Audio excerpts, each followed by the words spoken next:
بھائی مفتی صاحب جنازے کی نماز کے بارے میں بتائیں، وجل ثناؤ کا پڑھنا چاہیے کہ نہیں پڑھنا چاہیے؟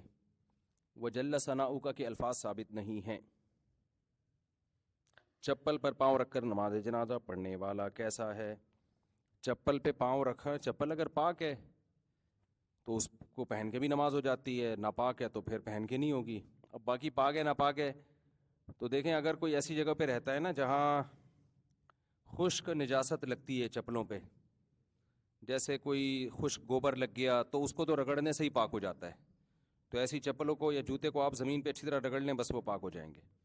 لیکن اگر ایسی جگہوں پہ چپل لے کے جاتے ہیں جہاں گیلی نجاستیں ہوتی ہیں، جیسے پیشاب وغیرہ ہے، جیسے واش روم میں چھینٹیں بہت پڑ رہی ہوتی ہیں نا، وہ تو سب گیلی یعنی تر نجاست جسے کہتے ہیں، جو لیکوڈ فارم میں ہوتی ہیں، تو وہ دھوئے بغیر پاک نہیں ہوتی۔ تو اس لیے احتیاط اس زمانے میں اسی میں ہے کہ چپل اتار کے یا چپل کے اوپر پاؤں رکھ کے پڑھ لیں، یعنی چپلوں سے پاؤں باہر نکالیں اور اوپر پہنے نہیں اس کو، بہتر یہی ہے تاکہ احتیاط پر عمل ہو جائے۔ ایک سوال کو میں اسکپ کر رہا ہوں، کسی اور وقت اس کا جواب دوں گا۔ ایک امام نے کہا جتنے لوگ مسجد میں موجود ہیں سب پہ نماز جنازہ فرض ہے۔ جنازہ بالکل تیار ہو نا تو پھر وہاں جتنے لوگ موجود ہوتے ہیں سب پہ فرض ہو جاتا ہے۔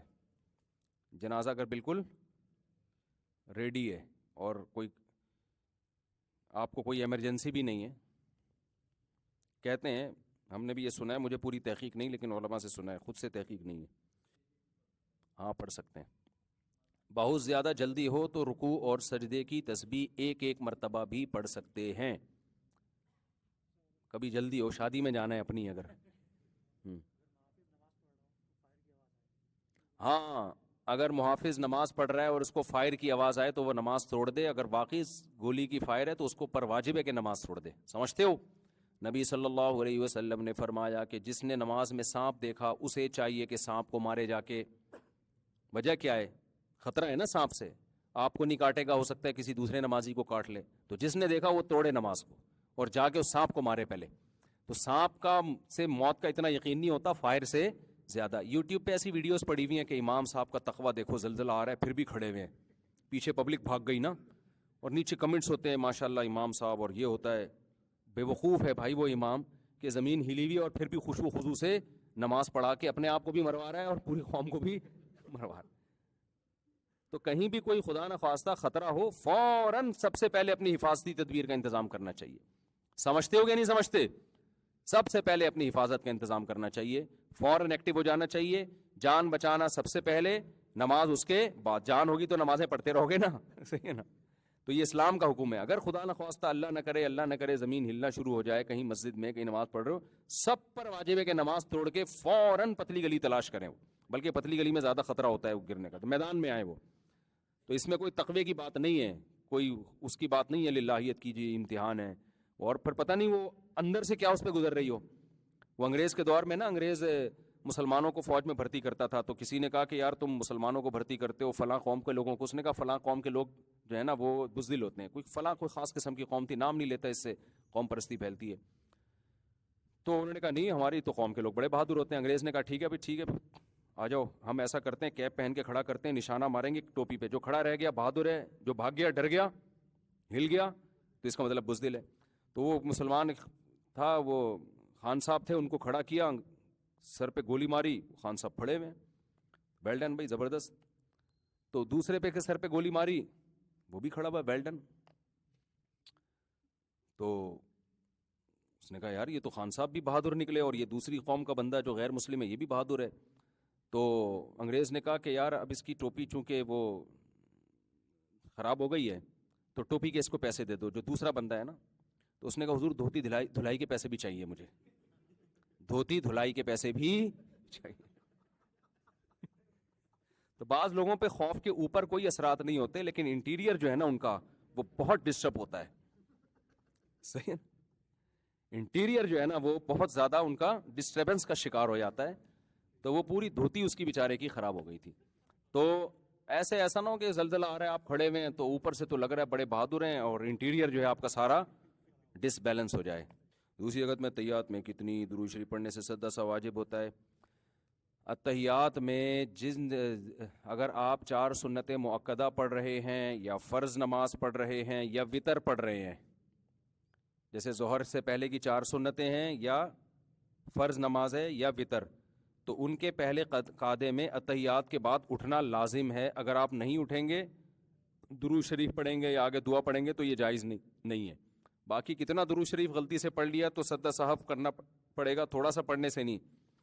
تو اس میں بہت سی کتابوں میں لکھا ہے اللہم صلی علی محمد، تو وہ ٹھیک نہیں ہے. ایھا النبیو کی ہاں تک، وجہ اس کی یہ ہے کہ اس بارے میں ہمیں قرآن و سنت سے واضح طور پر کچھ بھی نہیں ملتا کہ کتنی تاخیر سے سجدہ سہو واجب ہوگا. اتنا تو ہے کہ اتحیات سے آپ کھڑے ہو جائیں، کیونکہ نبی صلی اللہ علیہ وسلم پہلے قعدے میں اتحیات کے بعد کھڑے ہو جایا کرتے تھے. تو اس سے پتہ چلتا ہے آگے درود پڑھنا جائز نہیں ہے، تاخیر جائز نہیں ہے قیام میں. لیکن اب ہمیں قرآن و سنت میں واضح طور پہ نہیں ملتا کہ کتنی تاخیر. تو فاتقوا اللہ ما استطعتم، قرآن کہتا ہے جتنی اللہ سے استطاعت ہے ڈرنے کی ڈرو. تو مجتہدین نے پھر اجتہاد کیا ہے.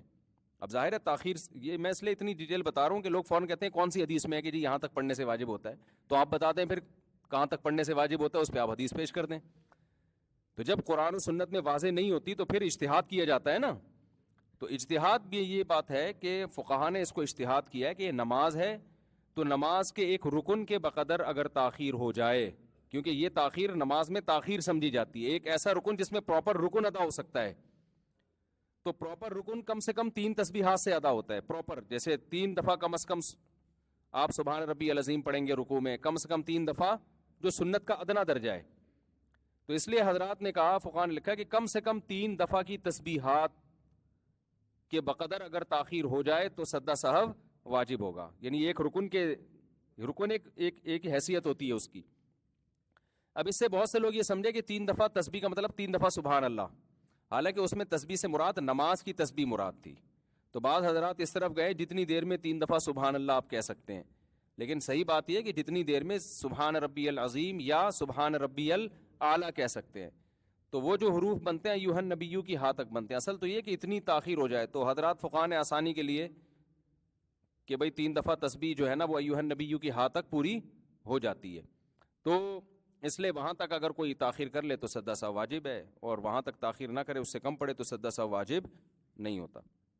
یہ جو ڈراموں میں نکاح ہوتے ہیں وہ جائز ہیں یا نہیں ہے؟ بھائی ڈراموں میں جو نکاح ہوتے ہیں نا، اس میں اختلاف ہے علماء کا، طلاق میں بھی اور نکاح میں بھی. بعض علماء کہتے ہیں کہ بھئی ہو جاتے ہیں، کیونکہ حدیث میں آتا ہے 3 چیزیں ایسی ہیں جن میں حقیقت بھی حقیقت، مذاق بھی حقیقت ہے، طلاق نکاح. تو اگر کوئی ڈرامے میں اپنی بیوی کو کہتا ہے طلاق طلاق طلاق تو 3 طلاقیں ہو جائیں گی. لیکن بعض علماء کا موقف یہ ہے کہ یہ ہزل نہیں ہے، یہ حکایت ہے. حکایت کا مطلب ایک اسکرپٹ ہے، ایک کہانی ہے جو پڑھ کے سنائی جا رہی ہے، لیکن سنانے کا انداز کیا ہے؟ ایکٹنگ کر کے سنائی جا رہی ہے. اس کی مثال ہے جیسے کسی نے مجھے کہانی لکھ کے دی کہ ایک دفعہ زید جا رہا تھا اور زید کے اپنی بیوی سے لڑائی ہوئی. کہانی ہے نا، میں پڑھ کے سنا رہا ہوں. اور زید نے اپنی بیوی کو کہا کہ اپنی بیوی کا تم میری بیوی اور تمہیں طلاق ہے طلاق ہے طلاق ہے. تو آپ نے فوراً وہ ٹکڑا کاٹ لیا کہ مفتی صاحب کیا کر رہے ہیں؟ طلاق دے رہے ہیں. تو طلاق نہیں دے رہے، وہ کیا ہو رہا ہے کہ وہ کہانی کو نقل کر رہے ہیں. تو کریکٹر جو ڈرامہ ہے نا، اس میں اسکرپٹ لکھی جاتی ہے، کہانی ہوتی ہے، کریکٹر ہوتی ہے کہ ایک مرد ہے اور ایک عورت ہے، تو اس کہانی کو ریپیٹ کر رہا ہے وہ. تو جب کوئی حکایت کے طور پہ کسی الفاظ کو ریپیٹ کر رہا ہو تو وہ ہزل نہیں ہے، وہ نقل ہے. تو نقل سے طلاق واقع نہیں ہوتی. لیکن پھر بھی نہ طلاق ہوتی ہے نہ نکاح ہوتا ہے. لیکن پھر بھی ڈراموں میں ایسا کرنا نہیں چاہیے، سمجھتے ہو؟ کیونکہ نکاح اور طلاق کے بارے میں بار بار اللہ نے کہا کہ اللہ کی آیات کو مذاق مت بناؤ. تو ڈرامے میں اگر کسی نے بیوی کو طلاق دینی ہے نا، تو وہ پھر اپنی بیوی کو نہ دے بھائی، کسی اور کی بیوی کو دے دے وہ. ہاں ایسے احتیاط کے باہر، کیونکہ اختلاف آ گیا علماء کا، تو احتیاط کا تقاضا ہی ہے. یا ایسا کرے کہ کسی کو بٹھا کے بولے کہ تمہیں طلاق ہے، اور بعد میں آپ کلپ میں اس کی بیوی بٹھا دیں سامنے، ٹھیک ہے نا، حصل میں اس کو نہ دیا ہو، بعد میں جوڑ دیں کلپ کوئی دوسرا. تو ایسا کوئی ان کو ہیلا اختیار کر لینا چاہیے تاکہ لوگ نکاح اور طلاق کے کھیل کو مذاق نہ. پھر کوئی پوچھے کہ ڈرامے میں تم نے اپنی بیوی کو طلاق دی ہے، تو وہ بول دے کہ بھائی میں نے اپنی بیوی، اس وقت میری بیوی نہیں تھی، میں نے ایسے کسی کو دی ہے، اور بعد میں پھر وہ ایڈیٹنگ کر کے ویڈیو میں بیگم کو جوڑ دیا گیا. تو پھر تھوڑی طلاق ہوتی ہے. ایک آدمی بیٹھے بیٹھے کہہ رہے طلاق ہے طلاق ہے طلاق ہے، کسی نے ویڈیو بنا لی اور بعد میں اس کی بیوی کو سامنے ویڈیو میں ایڈیٹنگ کر کے بٹھا دیا، تو تھوڑی ہوگی، وہ تو ایڈیٹنگ ہوئی ہے نا اس میں. تو ایسا کوئی ہیلا کر لینا چاہیے. نکاح طلاق کے حکام کے جو مسائل ہیں ان کو کھیل نہیں بنانا چاہیے.